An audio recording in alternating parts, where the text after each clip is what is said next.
अस्सलाम वालेकुम viewers, I Mohammad Ajmal Jat and welcome to my star. हम हैं फिजिक्स लैब में। तो स्टूडेंट्स, फिजिक्स लैब में एक बड़ा छोटा सा इशू होता है जब हम कोई भी प्रैक्टिकल करते हैं टाइम वॉच वाला।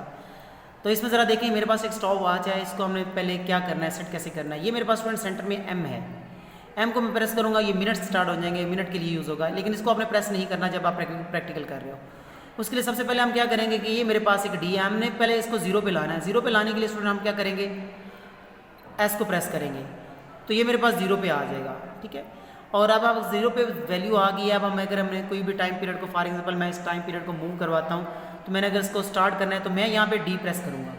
डी प्रेस करूँगा तो ये देखें चलना स्टार्ट हो गएंगे। सेकंड मूव कर रहे हैं, ये सेकंड्स के भी लंबे मोमेंट है यहाँ पे। ये हमारे पास टाइम है सेकंड में 7, 8, 9, 10। तो अब मैंने अगर इसको दोबारा नोट करना है तो मैं पहले क्या करूँगा, इसको डी को ही दोबारा प्रेस करूँगा। अब मेरे पास ये स्टॉप हो जाएंगे। ये 14 सेकंड इसका टाइम आया है। ठीक है, तो अगर हमने दोबारा जीरो पे लानी है तो फिर मुझे एस को प्रेस करना पड़ेगा, ये जीरो पे आ जाएंगे। अब ज़रा देख लें एक बार, दोबारा रिपीट कर देता हूँ स्टूडेंट।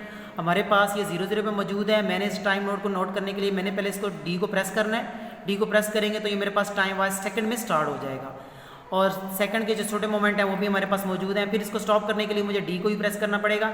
ये 8 सेकंड और 72 इसका पॉइंट में 0.72 वैल्यू आई है इसकी। इसको दोबारा आपने जीरो पे लाने के लिए आप इसको नोट करने के बाद दोबारा प्रेस करेंगे जीरो को, तो आपके पास प्रेस हो जाएगा। तो ये एक प्रोसीजर था स्टॉप वॉच को ऑन करने का।